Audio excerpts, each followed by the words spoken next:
نبی کریم صلی اللہ علیہ وآلہ وسلم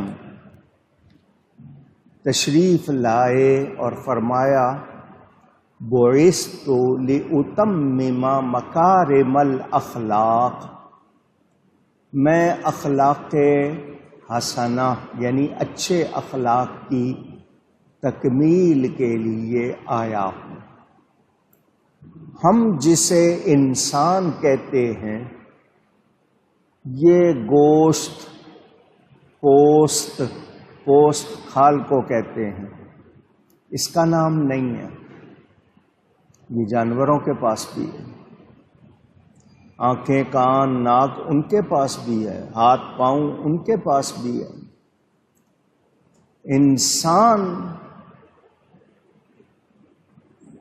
اچھے اخلاق سے،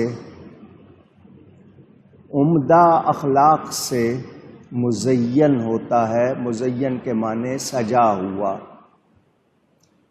جس میں اچھے اخلاق نہیں ہیں وہ انسان ہونے کے رتبے سے واقف نہیں۔ مثلا گفتگو، بات چیت، ملنا جلنا، لینا دینا، کھانا پینا، خلوت جلوت، خلوت کے معنی علیحدگی، جلوت لوگوں کے درمیان، ہم کس طرح اٹھتے ہیں، کس طرح بیٹھتے ہیں، کس طرح بولتے ہیں، ہمارے طور طریق کیا ہیں، ان سے پہچانا جاتا ہے کہ یہ انسان کیسا ہے۔ لوگ کہتے ہیں انسان اپنی زبان کے پیچھے چھپا ہوا ہے، جب یہ بولے گا اس کی اصلیت کھل جائے گی۔